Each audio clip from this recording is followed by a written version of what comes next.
Astaghfirullah. Alhamdulillah wassalatu wassalamu ala Rasulillah wa ala alihi wa sahbihi wa mawalah wa la hawla wa la quwata illa billahi wa ba'du. Alhamdulillah, segala puja dan puji hanya milik Allah subhanahu wa ta'ala. Salawat dan juga salam kita hadiahkan kepada Rasul kita Nabi besar Muhammad sallallahu alaihi wa ala alihi wasallam.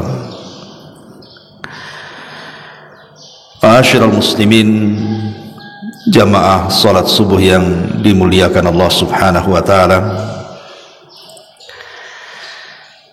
Pembahasan di pagi hari ini kita akan membahas 4 permintaan penduduk neraka, dan itu semua dituangkan di dalam beberapa ayat di dalam Al-Quranul Karim. Ma'asyiral muslimin yang dimuliakan Allah subhanahu wa ta'ala, apa saja permintaan-permintaan penduduk neraka ketika Allah subhanahu wa ta'ala masukkan mereka ke dalam neraka? Keyakinan ahli sunnah wal jamaah, apabila Allah subhanahu wa ta'ala sudah memasukkan manusia ke dalam surga dan sebagian mereka ke dalam neraka, ji'a bil mauti, maka kematian akan didatangkan di antara surga dan neraka. Kemudian kematian itu akan dibentuk seperti kambing gibas, kemudian akan disembelih di antara surga dan neraka. Artinya sejak itu tidak ada kematian, karena Allah subhanahu wa ta'ala akan mengirim penyeru kepada penduduk surga dan mengatakan, ya ahlal jannah la mauta lakum, wahai penduduk surga, tidak ada kematian lagi bagi kalian. Kemudian penyeru ini datang kepada neraka dan mengatakan, ya ahlan nar la mauta lakum, wahai penduduk neraka, tidak ada juga kematian kepada kalian. Maka ketika tidak ada kematian, maknanya kedua penduduk ini akan dikekalkan selamanya, baik penduduk neraka ataupun penduduk surga. Lah disinilah kemudian penduduk neraka yang dimasukkan ke dalam neraka dan sudah ditakdirkan dikekalkan di dalamnya, maka ada 4 permintaan mereka kepada Allah subhanahu wa ta'ala. Apa saja permintaan mereka? Yang pertama dituangkan dalam surah Al-Mu'minun ayat 107. Allah subhanahu wa ta'ala menggambarkan permintaan mereka dan mengatakan, Rabbana akhrijna minha fa in udna fa inna zalimun. Rabbana, ya Rabb kami, keluarkanlah kami daripada neraka ini.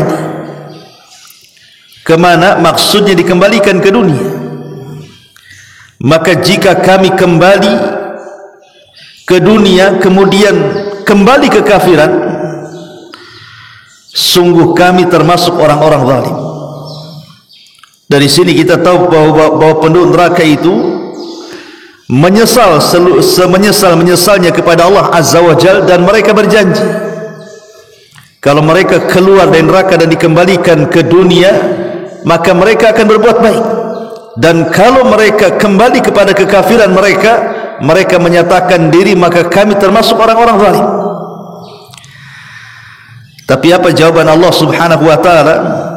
Allah katakan, qala sa'u fiha wa la tukallimun, tinggallah kalian di neraka dengan cara hina dan jangan pernah bicara dengan aku.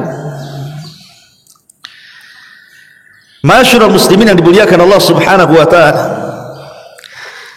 di sini Allah subhanahu wa ta'ala memberikan jawaban kepada penduduk neraka bahwa ketika mereka minta dikeluarkan dari neraka dan dikembalikan ke dunia dan berjanji mereka akan berbuat baik, Allah katakan ikhsa'u fiha, tidak perlu, sudah kalian diam saja dengan cara hina di neraka ini dan jangan pernah kalian berbicara lagi denganku.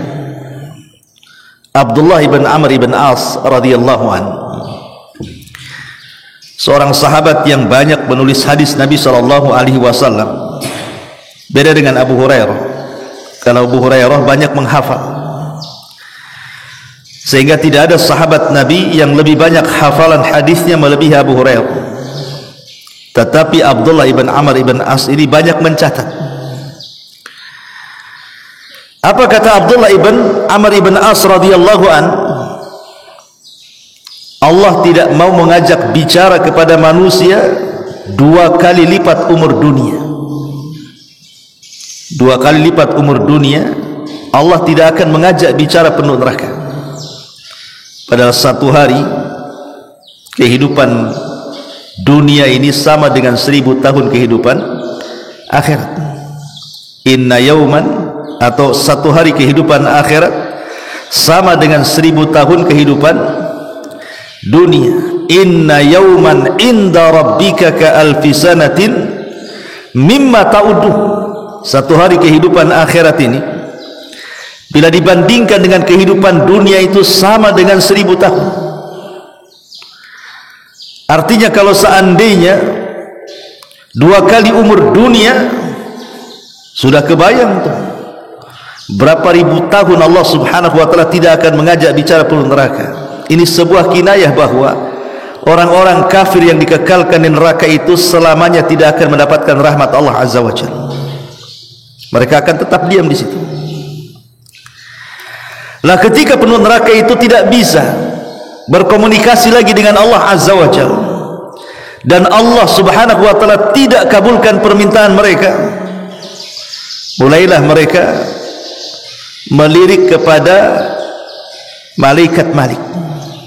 Malaikat Malik ini malaikat penjaga penuh neraka. Karena Allah tidak kabulkan permintaan mereka, maka mereka melirik kepada siapa? Malaikat Malik. Dan itu digambarkan di dalam Al-Quran juga, surah Az-Zukhruf ayat 77, di mana Allah subhanahu wa ta'ala menggambarkan penuh neraka. Wa nadaw ya Malik liyaqdi alaina rabbuk qala innakum makithun. Dan mereka berseru, wahai Malik, biarlah Tuhanmu mematikan kami saja. Tetapi malaikat Malik mengatakan, sungguh kamu akan tetap tinggal di neraka dan tidak ada kematian. Jadi permintaan yang kedua, ketika mereka entah berapa ratus tahun, berapa ribu tahun mereka diazab oleh Allah azza wa jalla dalam neraka itu, mereka tidak tahan. Sehingga karena tidak tahan itulah mereka minta agar supaya mati saja. Tetapi malaikat Malik mengatakan, innakum makithun, kalian tidak akan mati dan kalian akan tetap tinggal di neraka selamanya. Subhanallah, ya. Kemudian dikatakan, laqad ji'nakum bil haqq walakin aktsarahum lil haqqi karihun. Sungguh kami telah datang membawa kebenaran ketika di dunia kepada kalian, tetapi kebanyakan di antara kalian benci dengan kebenaran itu. Cukup sampai di sini? Tidak juga. Ketika kemudian mereka tidak bisa meminta kepada malaikat Malik, mulailah mereka melirik kepada malaikat-malaikat penjaga neraka yang lain. Dan itu digambarkan dalam surah Ghafir ayat 49-nya. Wa qala alladhina fin nar li khazanati jahannam ud'u rabbakum yukhaffif 'anna yawman minal adzab. Dan orang-orang yang berada dalam neraka itu berkata kepada penjaga-penjaga neraka Jahannam, wahai para penjaga neraka Jahannam, mohonkanlah kepada Tuhanmu agar dia meringankan azab atas kami sehari saja. Karena mereka sudah tidak tahan. entah mereka beribu-ribu tahun mereka diazab di situ, mereka minta 1 hari untuk istirahat. Tetapi Allah Subhanahu wa taala katakan, yauma la yanfa'u adh-dhalimina ma'dziratuhum wa lahumul la'natu wa lahum su'ud dar. Hari ketika permintaan maaf tidak berguna bagi orang-orang zalim dan mereka mendapat laknat dan tempat tinggal yang buruk selamanya. Ma'asyiral muslimin yang dimuliakan Allah Subhanahu wa taala, lihat. Pertama, mereka minta keluar dari neraka. Tapi Allah Subhanahu wa taala tidak kabulkan dan Allah katakan kalian akan tetap tinggal di dalamnya. Kemudian mereka meminta kepada Malik, penjaga neraka, agar diwafatkan saja, minta kepada Allah agar kami diwafatkan saja. Tapi malaikat Malik mengatakan tidak, kalian tidak akan diwafatkan, kalian akan tetap tinggal di dalamnya. Kemudian yang ketiga, mulailah mereka minta keringanan. Ya sudah, kalau tidak bisa diwafatkan, 1 hari saja, kami ingin istirahat. Tapi Allah Subhanahu wa taala katakan ketika permintaan itu tidak berguna bagi mereka, nggak ada gunanya. Barulah kemudian penghuni neraka itu mulai melirik pada penduduk surga. Ketika meminta kepada Allah ditolak, meminta kepada malaikat Malik ditolak, meminta kepada penjaga-penjaga jahanam ditolak, mulailah mereka melirik kepada penduduk sorga. Karena neraka dan sorga itu ada jendela, di mana penduduk sorga bisa melihat penduduk neraka, begitu juga sebaliknya. Allah Subhanahu wa taala katakan, wa nada ashabul jannah ashaban nar an qad wajadna ma wa'adana rabbuna haqqah fahal wajadtum ma wa'ada rabbukum haqqah qalu na'am fa'adhana mu'adhdhinun bainahum al-la'natullah 'ala zalimin. Wa nada ashabun nar ashabal jannah an afidu 'alaina minal ma' aw mimma razaqakumullah qalu innallaha harramahum 'alal kafirin. Ketika dalam surah Al-A'raf ayat ke-44, dan ketika penduduk sorga itu menyeru kepada penduduk neraka, sungguh kami, kata penduduk sorga, sudah mendapatkan apa yang dijanjikan Rabb kami kepada kami dengan kebenaran. Apakah kalian juga sama mendapatkan janji Allah kepada kalian? Peneraka mengatakan ya. Maka datanglah penyeru di antara mereka dan mengatakan kepada peneraka, sungguh Allah telah melaknat orang-orang yang zalim. Pada Al-A'rafnya ayat 50-nya Allah katakan, dan peneraka pun menyeru kepada penduduk surga. Apa seruannya? An afidu alaina minal ma, tolonglah berikan kepada kami setetes air yang kalian minum. Au mimma razaqakumullah, atau mungkin makanan yang Allah rizkikan kepada kalian. Tapi penduduk surga mengatakan innallaha harramahum 'alal kafirin. Maaf, Allah telah haramkan keduanya, maksudnya makanan kami dan minuman kami, kepada orang-orang kafir. Penduduk surga pun menolak permintaan penduduk neraka. Padahal ayat ini umum. Bisa saja yang meminta air itu bapak kepada anaknya, mungkin bapaknya di neraka, anaknya di surga. Atau mungkin suaminya di neraka, istrinya di surga. Atau mungkin anaknya di neraka, orang tuanya di surga. Mungkin sesama keluarga mereka meminta. Mungkin seorang ayah minta kepada anak yang ada di surga, nak, mintalah setetes air yang Allah berikan kepadamu, atau makanan yang Allah rizkikan kepadamu. Tetapi semua penduduk surga mengatakan innallaha harramahum 'alal kafirin. Allah haramkan keduanya kepada orang-orang kafir. Ketika itu sudah tidak ada jalan kenikmatan lagi. Allah tolak permintaannya, malaikat Malik tolak permintaannya, para penjaga jahanam tolak juga permintaannya, penduduk surga pun ikut menolak permintaan penduduk neraka.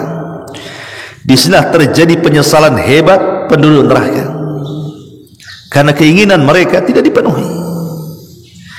Ma'asyiral muslimin yang dimuliakan Allah Subhanahu wa taala, maka Al-Qur'an telah meringkas Apa penyebab penyesalan sehingga mereka meminta 4 permintaan dan ditolak semuanya? Yang pertama, karena dahulu penduduk neraka ini ketika di dunia mereka meninggalkan ketaatan kepada Allah dan Rasulnya, dan itu disebutkan dalam surah Al-Ahzab ayat 66. Yauma tuqallabu wujuhuhum fin nari yaquluna ya laitana ata'na Allah wa ata'na Rasulah. Pada hari ketika muka mereka dibolak-balik dalam neraka, mereka berkata, alangkah baiknya andai kata kami dahulu, maksudnya di dunia, kami taat kepada Allah dan kami taat kepada Rasulnya. Tapi mereka tidak taat kepada Allah dan Rasulnya, maka rasakan penyesalan sekarang di neraka. Kemudian yang kedua, Allah subhanahu wa ta'ala katakan dalam surah Fatir ayat 36-nya dan 37-nya, walladzina kafaru lahum naru jahannam la yuqda alaihim fayamutu wa la yukhaffafu anhum min adzabiha kadzalika nazzi kulla kafur wa hum yastarikhuna fiha rabbana akhrijna na'mal salihan ghaira alladhi kunna na'mal awalam nu'ammirkum ma yatadhakkaru fihi man tadhakkar wa ja'akumun nadhir fadhuku fama lidh-dhalimin min nasir. Dan orang-orang kafir, bagi mereka neraka jahanam, mereka tidak dibinasakan sehingga mereka mati dan tidak pula diringankan azabnya. Demikianlah kami balas setiap orang yang kufur. Mereka pun berteriak-teriak di neraka, ya Rabbana, wahai Tuhan kami. Manfaat kalimat ya Rabbana? Tidak manfaat, karena kalimat ini hanya manfaat di dunia, ikhwan. Kalau kita di dunia katakan ya Rabbana, manfaat bagi kita. Tapi ucapan ya Rabbana di akhirat itu tidak ada manfaatnya. Ya Tuhan kami, keluarkan kami, niscaya kami akan mengerjakan amal yang saleh berlainan dengan yang telah kami kerjakan dahulu di dunia. Lihat, mereka mengatakan menyesal. Pertama, mereka menyesal karena tidak taat kepada Allah dan Rasulnya. Yang kedua, mereka menyesal karena mereka tidak beramal saleh sebagaimana yang mereka pikirkan di akhirat. Kenapa aku dulu tidak beramal saleh? Makanya Allah subhanahu wa ta'ala jawab. Allah jawab itu benar-benar neraka itu. Awalam nu'ammirkum ma yatadhakkaru fihi man tadhakkar. Dan apakah kami tidak memanjangkan umurmu dalam masa yang cukup untuk berfikir bagi orang-orang yang punya pikiran? Dan apakah tidak datang kepadamu pemberi peringatan? Maka rasakanlah azab kami, dan tidak ada bagi orang-orang yang zalim seorang penolong pun. Imam Bukhari dalam kitab Sahih Bukhari membuat bab peringatan kepada orang-orang yang berusia 60 tahun, dari 40 sampai 60 tahun. Jadi Imam Bukhari itu membawakan ayat ini, kemudian memberikan judul atau bab dalam sahihnya tentang tidak ada uzur bagi orang-orang yang berusia 60 tahun untuk tidak bertobat. Artinya kalau di usia 40 tahun sampai 60 tahun kok tidak bertobat, berarti setelah tidak akan dapat taufik. Gitu maksudnya. Kalau orang sudah 40 tahun sampai 60 tahun tidak juga bertobat kepada Allah, maka akan susah dapat taufik setelahnya. Karena di sini Allah singgung kepada peneraka, bukankah aku telah berikan usia panjang? Maksudnya 40 sampai 60 tahun gitu maksudnya. Kalau dalam rentan umur begini tidak berubah juga, subhanallah, orang itu susah akan dapat taufik. Kenapa? Ulama menjelaskan, karena usia 40 sampai 60 tahun itu rata-rata nikmat Allah itu sudah Allah berikan hampir secara keseluruhan.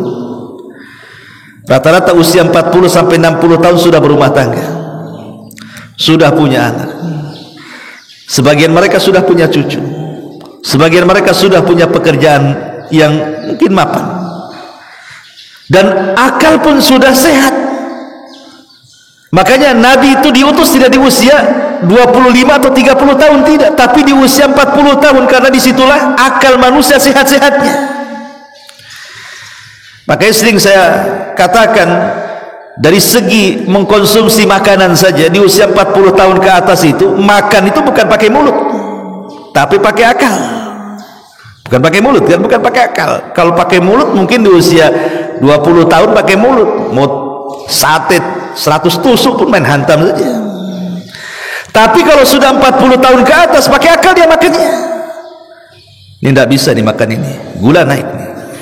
Nggak bisa makan ini, kolesterol naik. Nggak bisa makan ini, asam urat naik. Akalnya main. Dan itu tidak haram, tidak ada masalah, karena untuk kebaikan kan. Tapi dari situ kita tahu bahwa dari segi makanan saja sudah dikurangi nikmat tuh. Nikmat kita itu sudah dikurangi, tenaga sudah mulai berkurang, syahwat sudah mulai berkurang, makanan juga sudah mulai berkurang, macam-macam sudah mulai berkurang. Lah kalau seandainya tanda-tanda kurangnya nikmat itu menyadarkan dia, kapan lagi dia sadar, gitu maksudnya. Makanya Allah Subhanahu wa taala berikan kesempatan di usia 40 tahun sampai 60 tahun itu, sadar nggak kamu tuh? Allah katakan, awalam nu'ammirkum ma yatadzakkaru fihi man tadzakkar. Dan apakah kami tidak memanjangkan umurmu dalam masa yang cukup untuk berfikir bagi orang-orang yang berfikir. Kemudian Allah Subhanahu wa taala sebutkan dalam surah As-Sajdah ayat 12, walau tara idil mujrimuna nakisu ru'usihim inda rabbihim rabbana absarna wa sami'na farji'na na'mal salihan inna muqinun. Dan alangkah ngerinya jika sekiranya kami melihat ketika orang-orang yang berdosa itu menundukkan kepalanya di hadapan Rabbnya seraya berkata, wahai Rabb kami telah melihat dan mendengar, maka kembalikanlah kami ke dunia, kami akan mengerjakan amal saleh, sesungguhnya kami sekarang orang-orang yang yakin. Terkadang manusia kalau hanya diceritakan neraka di dunia itu tidak yakin. Betapa banyak orang-orang yang kemudian mendengar ataupun membaca bagaimana ngerinya neraka. Orang yang masuk neraka, mereka diberikan pakaian dari neraka, makanan dari zakum, mereka akan diborgol, mereka akan dikejar-kejar neraka, mereka akan dikelupas-kelupaskan kulit mereka. Itu kita sering dengar di dunia. Tapi sebagian kita nampaknya yakin tidak yakin. Tetapi di akhirat, ketika betul-betul Allah mengatakan waji'a bi jahannam, Allah datangkan neraka jahanam, dan mereka melihat nerakanya, mendengar suaranya, apa yang terjadi? Rabbana absarna wa sami'na, ya Rabb kami sudah melihat sekarang, kami sudah mendengar. Farji'na na'mal salihan, kembalikan kami ke dunia, kami akan beramal saleh. Apakah harus melihat neraka dulu baru beramal saleh? Apa seperti itu? Ya mustahil lah kan gitu. Karena kalau kita diperlihatkan neraka, maknanya tidak ada amal soleh lagi. Karena amal soleh itu hanya dilakukan di dunia. Kalau sudah melihat neraka, maknanya sudah tidak di dunia lagi. Mustahil orang itu kembali ke dunia. Makanya kemudian terjadi penyesalan di sini. Dan mereka mengatakan farji'na na'mal salihan inna muqinun. Kami akan beramal soleh, kami sudah yakin sekarang. Lah ketika di dunia kalian tidak yakin, setelah melihat neraka tiba-tiba yakin, disinilah ujian keimanan seseorang. Makanya ada seorang sahabat yang dijuluki sebagai ghasilul malaika. Sahabat ini dimandi besarkan malaikat, namanya Handalah. Kenapa Handalah dimandi besarkan malaikat? Karena saat dia mati syahid, dia sedang junub. Dia tidak sempat mandi junub, setelah melakukan hubungan dengan istrinya langsung perang. Kemudian Allah takdirkan mati syahid, maka malaikat dari mana-mana datang kemudian memandikan jenazahnya. Makanya Handalah itu dijuluki ghasilul malaika, sahabat yang dimandi besarkan malaikat. Semasa hidupnya Handalah ini datang kepada Abu Bakar Siddiq radhiyallahu anhu, kemudian mengeluh dan mengatakan, wahai Abu Bakar, aku loh kalau hadir di majelis taklimnya Nabi, kemudian Nabi menceritakan neraka, Kemudian Nabi menceritakan sorga, rasanya sorga neraka itu ada di pelupuk mataku katanya, seolah-olah nyata di depanku. Tapi ketika kami keluar dari pengajian Nabi, dari taklim Nabi, kami sibuk pula dengan keluarga, sibuk pula dengan pekerjaan, rasanya neraka dan sorga itu bagaikan hayalan, hanya dongeng-dongengan saja. Apa saya ini munafik wahai Abu Bakar? Kan begitu, itu yang kita rasakan juga kan. Antum kalau hadir di majelis ta'lim saya cerita neraka, kayaknya neraka itu betul ada. Tapi kalau sudah keluar, ya biasa saja, seolah-olah tidak yakin dengan neraka. Ya masih ghibah, masih dusta, masih curang, masih ini, masih itu. Kalau di majelis ta'lim yakin ada neraka itu, kalau sudah keluar tuh tidak yakin itu, karena masih maksiat di luar. Jadi Handalah ini mengadu kepada Abu Bakar Siddiq radhiyallahu, apakah sikap saya ini termasuk sifat munafik wahai Abu Bakar? Kalau di majelis Nabi, Nabi cerita neraka surga, rasanya surga neraka ada di pelupuk mataku. Kalau sudah keluar rasanya neraka itu hanya dongeng-dongeng saja. Abu Bakar mengatakan, ya Handalah, rasa-rasanya apa yang kau rasakan sama pula dengan yang aku rasakan katanya. Kalau gitu kita datang kepada Nabi. Dua-duanya datang kepada Nabi menceritakan, Rasul, kami berdua kalau duduk di majelis ta'limu mendengar kau cerita neraka dan sorga, seolah-olah sorga neraka ada di pelupuk kami berdua. Tapi ketika kami keluar dari pengajianmu, seolah-olah sorga neraka itu hanya dongengan belaka. Apa kami dua termasuk orang munafik wahai Rasul? Maka Nabi SAW mengatakan kepada Handalah, menasihati, ya Handalah, tidak. Walakin ya Handalah sa'atan sa'ah. Itu bukan munafik. Tapi ingat wahai Handalah, bisa saja perkara itu menuju ke sana. Maka saya nasihatkan kepadamu, walakin sa'atan sa'ah. Kau boleh bekerja sesaat, tapi kau juga harus hadir di majlisku sesaat. Kau boleh sibuk dengan dunia, tapi juga luangkan waktumu untuk akhirat. Ya. Maknanya apa? Hadir di majlis taklim itu perlu gitu. Karena hanya majlis taklimlah yang bisa meluruskan kehidupan kita di luar sana. Siapa lagi mau nasihati antum kalau sudah di luar, ikhwan? Hanya orang-orang yang hadir di majlis taklim baru teringatkan, oh ada neraka, ada surga, ada halal, ada haram, ada baik, ada buruk, dan begitu seterusnya. Makanya Nabi mengarahkan, kau tidak munafik, tapi ingat, satu saat kau boleh sibuk dengan dunia, tapi saat yang lain sibukkan dengan akhirat. Hadir di majlis taklim. Ma'asyiral muslimin yang dimuliakan Allah Subhanahu wa taala. Pun Allah Subhanahu wa taala katakan dalam surah Al-Haqqah-nya ayat 25, wa amma man utiya kitabahu bishimali fayaqulu ya laitani lam uta kitabiyya.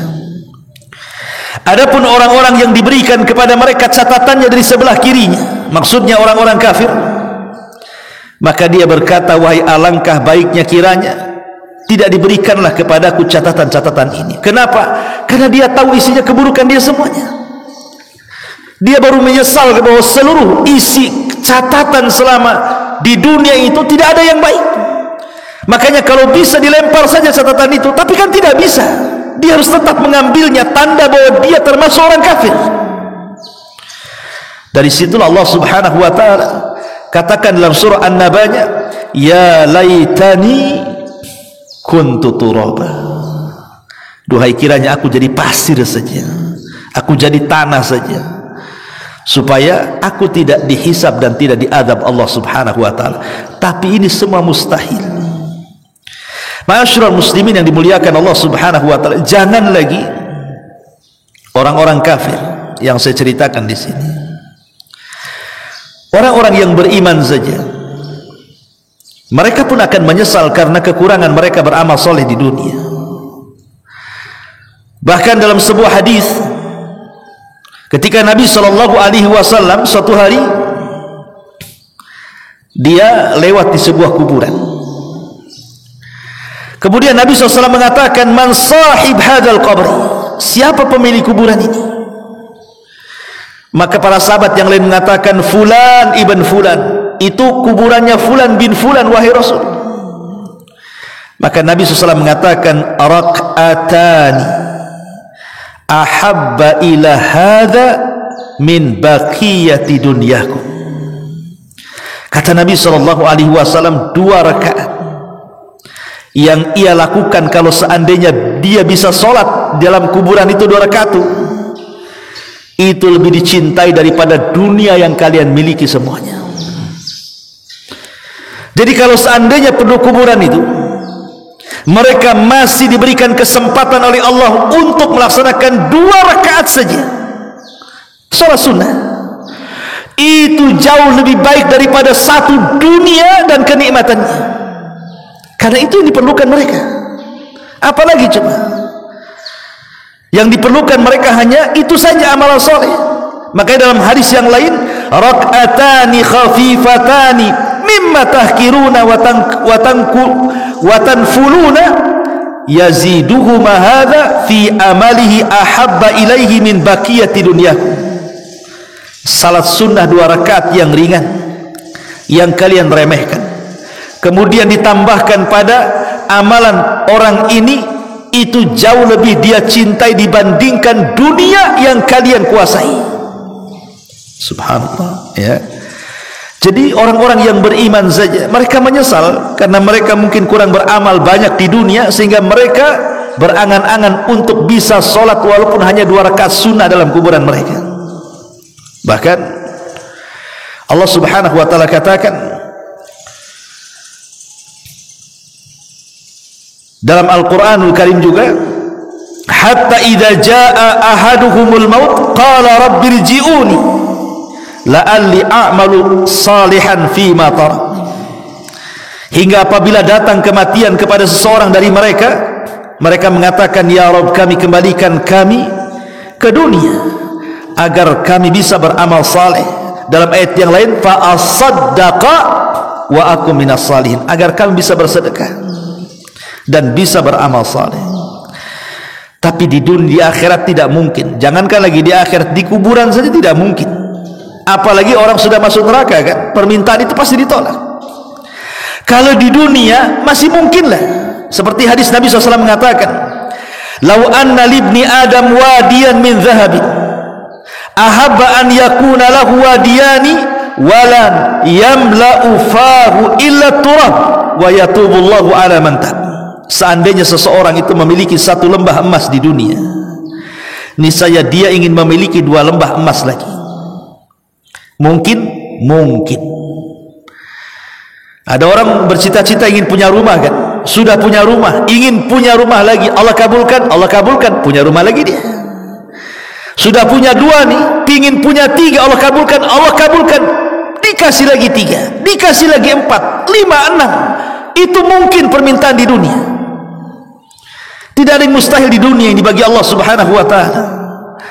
Tetapi di akhirat mana mungkin. Makanya kita lihat di dunia itu para pengusaha yang mungkin miliarder gitu ya, dulunya orang-orang susah, orang-orang miskin. Maknanya apa? Cita-cita dan permintaan mereka itu semua dikabulkan di dunia. Tapi di akhirat mungkinkah dikabulkan? Mustahil. Permintaan-permintaan di akhirat tidak mungkin dikabulkan. Makanya lihat 4 permintaan penduduk neraka yang sudah saya jelaskan di awal, semua ditolak. Mereka ingin keluar dari neraka, Allah tolak. Bahkan Allah tidak akan mengajak bicara selama 2 umur kekuasaan, umur dunia, 2 kali umur dunia lagi. Berdasarkan perkataan Abdullah ibn Amr ibn As radhiyallahu anhu. Kemudian mereka minta dimatikan, tidak mau hidup di neraka, minta kepada malaikat Malik. Malaikat Malik menolaknya dan mengatakan apa? Sudah, kalian tinggal saja di neraka, ngapain minta mati-mati, katanya. Kemudian mereka meminta kepada penjaga neraka untuk 1 hari istirahat. Tapi para penjaga neraka pun sama, tidak ada istirahat bagi kalian. Oke, kalau tidak ada istirahat, mereka ingin merasakan nikmat penduduk surga, hanya makan atau minum sedikit saja yang Allah risikan kepada mereka. Penduduk surga pun menolak semuanya. Artinya bahwa kondisi-kondisi seperti ini, inilah penyesalan yang hakiki, yang tidak mungkin seseorang lari dari kenyataan kelak di neraka. Na'udzubillah thumma na'udzubillah. Inilah di antara 4 permintaan penduduk neraka yang Allah Subhanahu wa taala tidak kabulkan kepada mereka. Subhanallah bihamdika asyhadu an la ilaha illa anta astaghfiruka wa atubu ilaik. Allahu ta'ala alam. Assalamualaikum warahmatullahi wabarakatuh.